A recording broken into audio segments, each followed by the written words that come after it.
Zone Rouge vous est présenté par EP Events.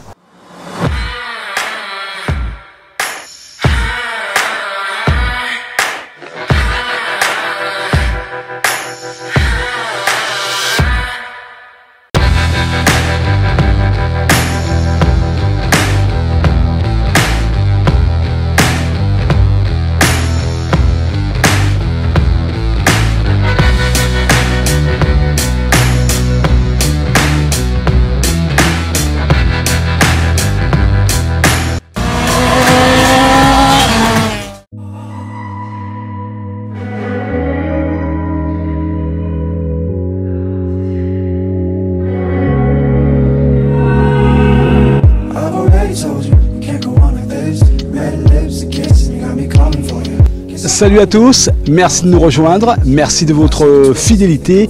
14 mars 2024, nouvelle affiche pour ce Zone Rouge numéro 261. Voici l'essentiel de l'actualité. Comment progresser en super motard, comment prendre de nouvelles marques dans la discipline, comment envisager à moyen terme de jouer dans la cour des grands.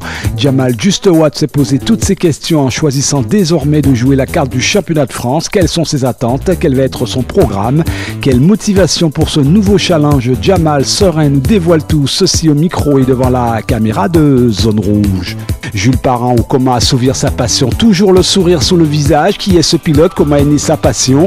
Pourquoi avoir choisi cette catégorie hors du commun? Quel est son secret pour performer? En immersion dans l'univers de Jules Parent, quelques extraits filmés par les caméras de Zone Rouge.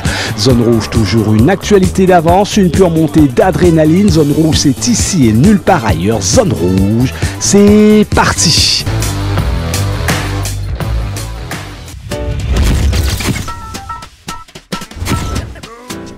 Le jeune Jamal Justewat n'a qu'une ambition depuis qu'il a goûté au super motard, se faire un nom. Enfant doué du motocross, sa discipline de prédilection, cet adolescent de 14 ans, conscient également de son potentiel en supermoto, va désormais jauger son talent en championnat de France et non pour jouer les figurants. Jamal est gonflé à bloc. Jamal Justewat, c'est notre rencontre de la semaine.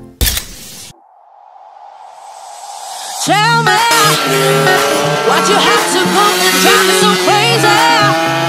Now feeling lost without you and I just hate me. Without you, baby, want you all night long, want you all night long. Tell me what you have to go and drive me so crazy.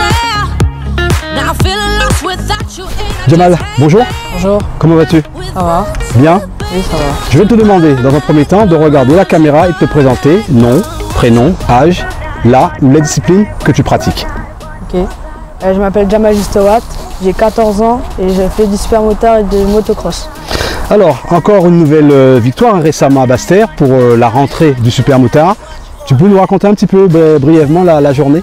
Ça s'est très bien passé, hein. Les essais chrono sont bien passés, pole position. Puis la première manche, ça s'est bien passé aussi. J'ai fait la première place avec une bonne petite avance. Après la deuxième manche, à la mi-course, ça a été un petit peu difficile car il a commencé à pleuvoir. Donc ça a commencé à changer d'adhérence, donc j'ai dû ralentir un peu.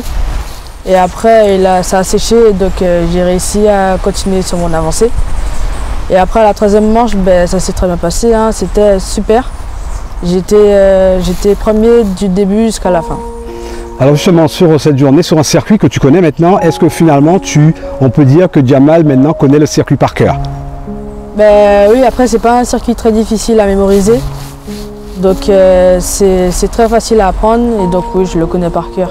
Avec un coin que tu affectionnes particulièrement, on sait que le départ est important, le super motard, mais est-ce qu'il y a une zone sur le circuit où finalement tu excelles vraiment? Oui, pour moi c'est plus dans le fond où il y a beaucoup de virages et c'est très serré, donc je trouve que je roule assez vite là. Alors Jamal, le matin, le jour de la course, tu es du genre à te dire que tu y vas pour gagner, ou c'est quand tu es sur place que tu te dis finalement que tu vas prendre tes marques, notamment après les essais libres? Comment ça se passe pour toi? Le matin, j'y pense pas trop. C'est plus après les essais libres que j'y pense, parce que je me dis que c'est les essais chrono, et les essais chrono c'est primordial, parce que le départ, quand tu prends le départ, il faut toujours avoir une bonne place pour partir. Et ça peut jouer sur toute une course. Donc oui, moi je me dis que c'est aux essais libres que ça peut jouer. Tu as déjà une certaine expérience. Est-ce qu'on peut dire que Jamal est un compétiteur aujourd'hui? Oui. Ça veut dire quoi être compétiteur pour toi? Être un compétiteur, c'est pas se laisser faire. C'est-à-dire que je vais pas dire vas-y passe. Pour moi, pour avoir une première place, il faut la mériter. Donc pour moi, oui, je suis un compétiteur. Jamal, on va parler bien sûr de motocross, parce que c'est ta discipline de cœur, j'ai envie de dire ta discipline préférée. En février, pour le Grand Prix départemental, là encore tu t'es fait plaisir, tu termines à la 3e place après un arrêt où tu t'es blessé. Comment tu expliques finalement que tu sois revenu comme ça, bien en forme? J'ai fini à la 2e place, et derrière Arnaud Cazé, qui est un très grand pilote. Et moi, ça s'est très bien passé. J'étais bien suite à ma chute, comme vous l'avez dit. Suite à ma chute, j'avais du mal à reprendre au début. Quand je recommençais des courses, des fois je tombais et j'avais pas souvent la tête à ça. Puis après, je me suis dit que ce jour-là, c'était le bon moment et il fallait que j'y aille, quoi. Mais revenir comme ça après une chute qui t'a immobilisé, est-ce qu'on pense à la chute ou finalement une fois qu'on a le casque sur la tête, on oublie tout? J'avais très envie de reprendre. Donc une fois qu'on a le casque sur la tête, on se dit on y va et il ne faut plus y penser, c'est du passé et il faut regarder l'avenir. Alors tu avais arrêté le motocross, mais tu n'avais pas arrêté le supermotard. Est-ce que c'est le supermotard qui t'a un petit peu tenu en haleine, qui t'a permis de retrouver ou de continuer à parfaire ta condition physique et qui t'a permis finalement de revenir plus facilement au motocross? Le problème c'est qu'au supermotard, j'ai beaucoup roulé. Mais quand je suis retourné au cross, je me suis rendu compte que je n'avais vraiment pas de physique. Donc j'ai dû continuer à beaucoup rouler en motocross. Et donc j'ai un petit peu stoppé le supermotard. Puis après, j'ai recommencé à faire les deux. Et donc je me suis rendu compte que ça se passait bien, que je pouvais jongler entre les deux. Tu es en train de nous dire finalement qu'il y a une grosse différence entre le supermotard et le motocross? Le fait qu'il n'y ait pas de partie terre en Guadeloupe, oui, je dirais qu'il y a une grosse différence. Car si on fait 15 minutes en supermotard, c'est pas le même ressenti qu'on va avoir quand on va faire 15 minutes en motocross. Alors motocross, tu as eu le privilège, l'honneur de rouler aux côtés d'Arnaud Cazé. C'est une bombe. Est-ce que finalement, tu l'as vu s'exprimer devant ou tu as fait ta course? Souvent, le problème c'est que je faisais des mauvais départs. Je l'ai vu s'exprimer quand il était à la 3e manche. Car j'ai quand même réussi à partir 3e. Donc j'ai essayé de le suivre pendant quelques tours, mais après j'ai vu que je n'avais pas le même niveau que lui. Mais ne pas avoir le même niveau, ça veut dire quoi? Concrètement, qu'est-ce qui te manque pour arriver à la hauteur de ce fameux Arnaud Cazé? Tout est dans le mental et l'expérience aussi.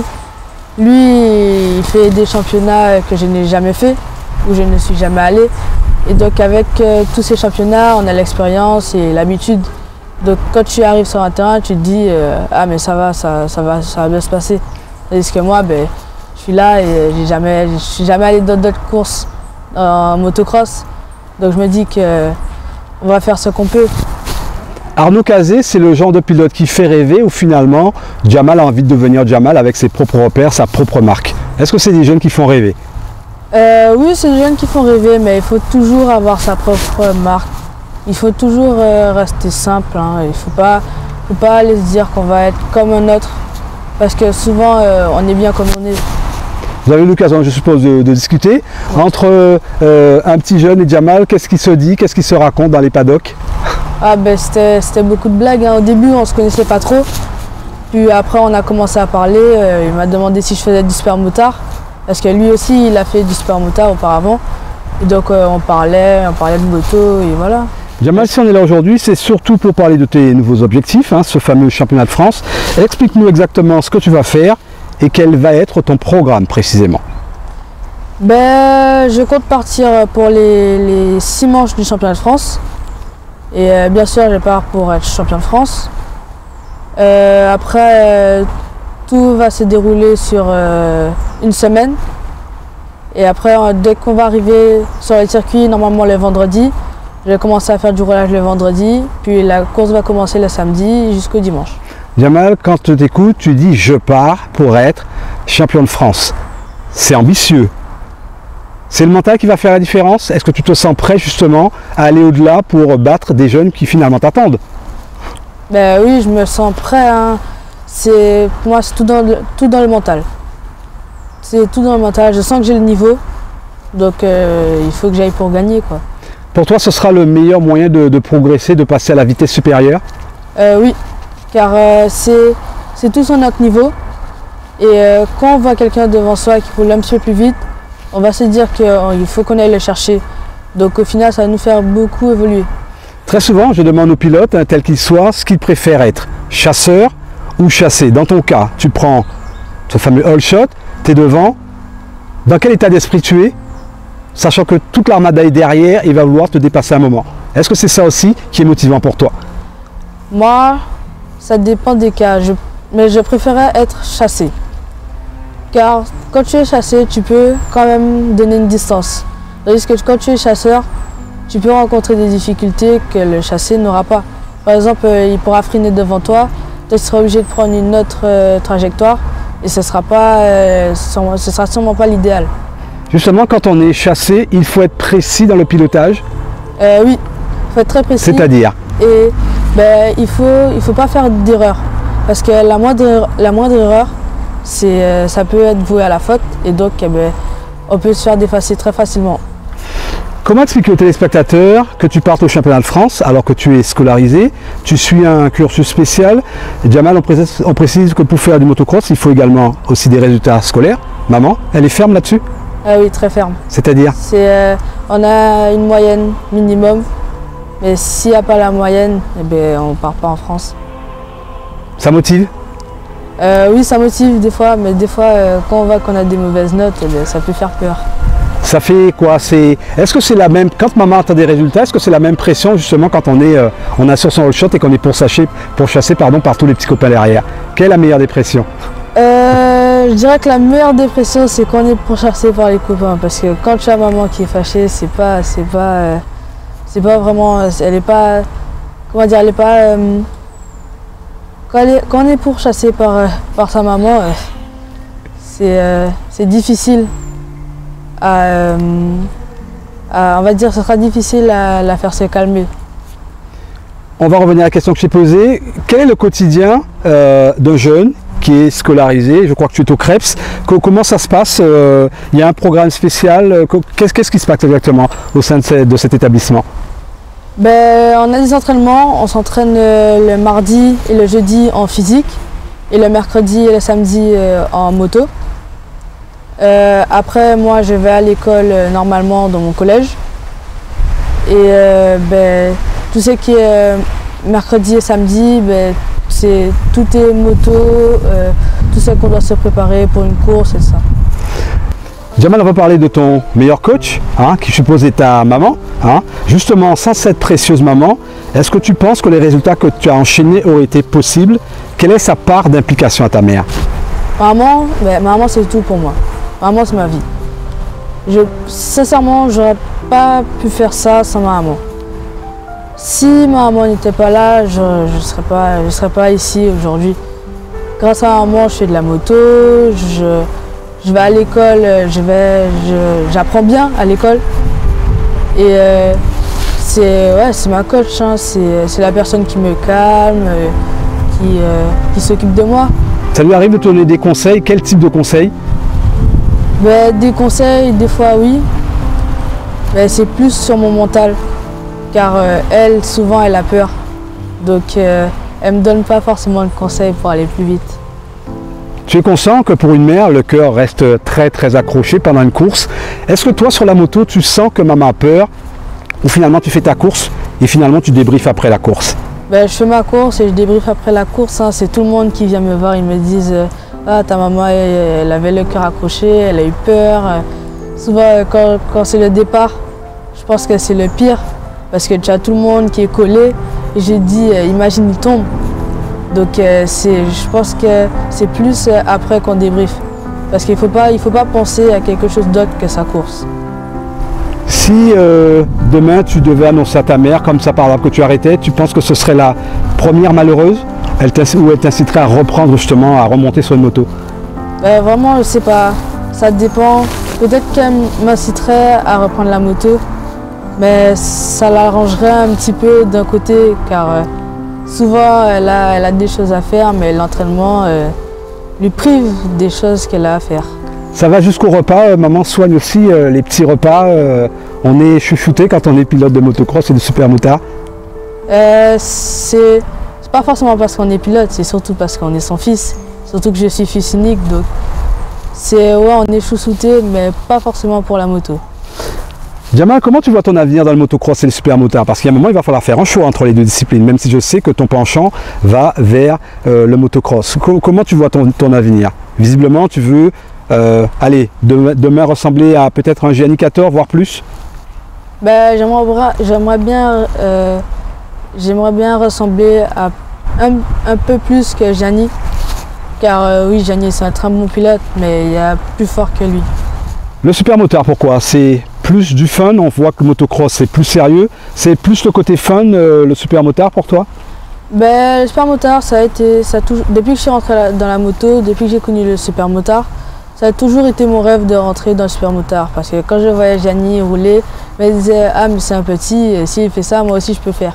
Jamal, chaque victoire est marquée par ce fameux wheeling pour franchir la ligne derrière. C'est quoi? C'est pour faire plaisir aux spectateurs ou finalement c'est sa marque victorieuse? C'est plus pour faire plaisir au public, parce que si je voulais pas faire plaisir au public, je l'aurais pas fait, j'aurais continué ma course et je serais rentré dans mon stand. Jamal, je te laisse le mot de la fin. Qu'est-ce que tu as envie de dire à tes camarades, à ton sponsor, à ton coach, à maman? Il faut que je continue à faire ce que j'ai à faire et ils verront bien ce qui va se passer. Merci beaucoup. De rien. À très bientôt et bonne chance, bien sûr, pour le championnat de France. Merci. Avec une victoire? J'espère. Allez, chiche.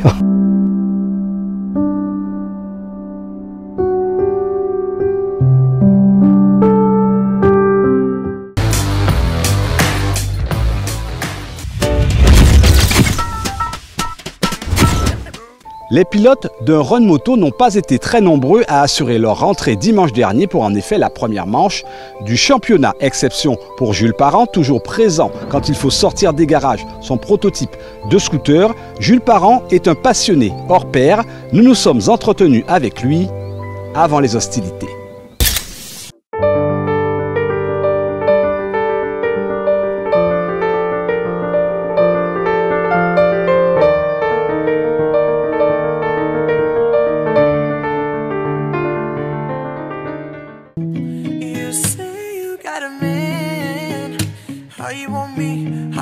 Jules Parent, en voilà un qui n'est pas du genre à rester en place quand il a l'opportunité d'enfiler casque et combinaison, d'autant plus que ce pilote a le choix entre endosser son scooter pour le super motard ou son prototype pour l'exercice du départ arrêté moto sur 400 mètres.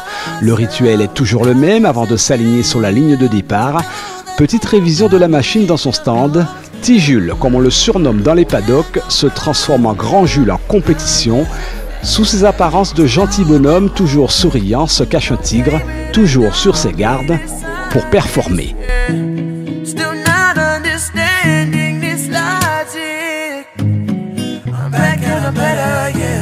Alors Jules, petit problème mécanique ou quoi? Ou c'est la rentrée donc il faut préparer la machine? Voilà, il y a toujours des petits détails à peaufiner. Bon là c'est juste un ressort de peau qui est un petit peu trop court, donc bon, un petit peu de difficulté à rentrer, mais sinon c'est juste du détail. On attend toujours la rentrée avec impatience? Voilà, c'est une bonne mise en jambe, on va dire. La première c'est toujours la reprise, donc voilà. Et à la reprise on fait quoi exactement? On va pour gagner tout de suite ou on prépare avant la machine? En fait, le véhicule est garé depuis la dernière course, donc on va dire c'est un petit peu le retour en jambe. On voit si la machine tient, si pour la prochaine il y a des choses à modifier, si c'est toujours pareil, si plutôt toujours la fiabilité. Le reste on dirait que ça va se gérer seul. Jules, tu es un vrai passionné, hein. On te voit en super motard, en départ arrêté, c'est quoi? C'est une passion pour toi tout ça? Effectivement, je dirais que depuis petit on est passionné. C'est la course, on est arrivé de faire la course étant petit, aujourd'hui on est dedans, donc on essaie de se donner dès qu'on a les moyens, on essaie de faire en sorte qu'on soit présent. Hein. Et pourquoi le scooter? C'est une question de finance ou parce que c'est mieux de commencer par le scooter? Ben, je dirais même pas finance, puisque bon, malgré ces scooters, c'est toujours un budget énorme, surtout compté à l'année. C'est pas facile, c'est pas évident, il faut vraiment vouloir. Et puis on dirait, bon, on fait ce qu'on sait faire. Merci. Alors justement, tu as une machine atypique, c'est une machine faite maison? Oui, alors entièrement faite maison par mon docteur, hein, FKS Motor, Fleck. Et franchement, tout ce qui est sous la machine, tout, on va dire de zéro, à part le pilotage sur ce véhicule, c'est entièrement FKS. Et c'est limite à lui que je dois la victoire, car sans le bon véhicule, on a le bon pilote, mais sans le bon véhicule aussi, c'est les résultats qui comptent. Hein. Est-ce que c'est toi qui lui as demandé une machine sur mesure ou il t'a fait une machine qui te va? En fait, voilà, on dirait non. Moi, je n'ai rien demandé. Il m'a proposé, il m'a dit, bon voilà, il a le véhicule, il a tout. Donc, si on, avec le travail ensemble, ben voilà, le résultat y est. On va dire depuis des années, surtout. Et jusqu'à aujourd'hui, on est là. Donc, on dirait que ça a fait un bon résultat. Alors là, on a affaire à un prototype. Est-ce que tu peux présenter un petit peu ta machine? Oui, alors nous avons un drag fait sur mesure, châssis aluminium. Nous avons un moteur de nitro. C'est un moteur 50 d'origine qui est boosté, hein, qui est préparé. Aujourd'hui, on est en 100, enfin on a une cylindrée de 100 tout face.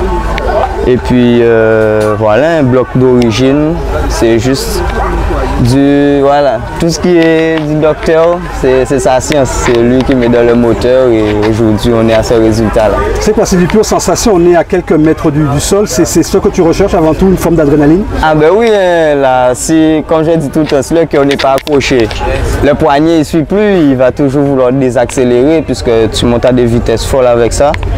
Et puis bon, on est quand même à quoi, 15 cm, 20 cm du sol. Hein. Tu peux voir, c'est proche du sol. Tu as juste à lever le bout des pieds et puis voilà, il faut envoyer avec. J'ai une question équilibre, c'est pas simple? Non, c'est pas simple, mais une fois que tu connais, ça va tout seul. On dirait que c'est comme le vélo. Au début, c'est pas évident et puis une fois que tu es dessus, ben, ça va tout seul. Alors, les objectifs pour cette année, je crois que c'est toi qui domine la catégorie. Cette année, on y va encore pour défendre son propre titre? Voilà, on est toujours là pour, bon, je dirais pas la concurrence, puisque bon, quand tu es au sommet, c'est de tenir la position qui est le plus difficile, de rester au sommet, de rester en haut. Justement, les adversaires qui viennent, qui reviennent et qui disent que bon, aujourd'hui le 24 c'est fini. Bon, c'est plutôt ça le challenge, tenir, toujours tenir et puis s'améliorer soi-même, faire de meilleurs temps. Tant que la machine nous donne nos résultats, il n'y a pas besoin d'aller jouer, il n'y a pas besoin d'aller modifier ou rien. Juste un petit peu de soin, un petit peu d'amour et puis on garde le résultat comme il est. Quel est ton chrono référence et quel est pour toi l'objectif à atteindre un jour? Alors je crois que mon meilleur temps même c'est 11:34 sur 400 mètres. Je pense que c'est mon meilleur temps, pour ne pas dire de bêtises, je ne sais plus vraiment exactement. Mais sinon, je tourne aux alentours de 11,87, 11,91, 11,98. Si j'ai fait un mauvais départ, je suis dans les 12,0. Donc mon temps même, c'est dans les 11.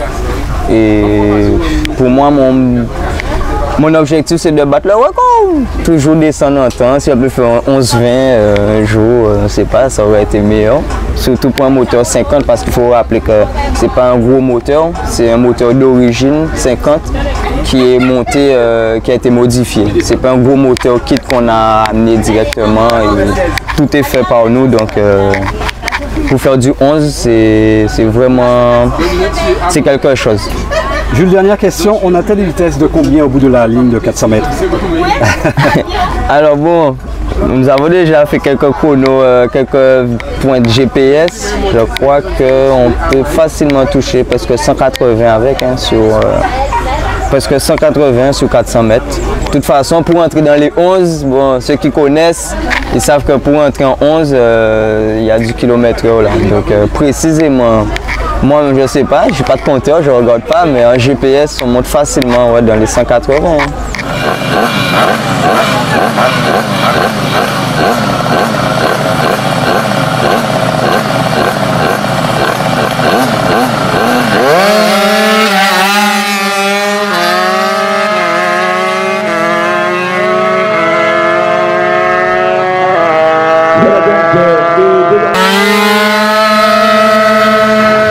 C'est la première montée de classement catégorie super, le 600. Zone Rouge, c'est terminé pour ce soir. Merci d'être resté en notre compagnie.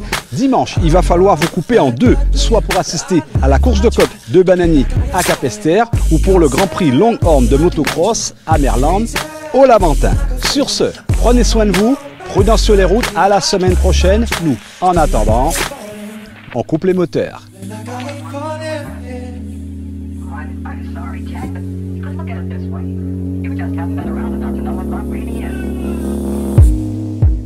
Zone Rouge vous a été présenté par EP Events.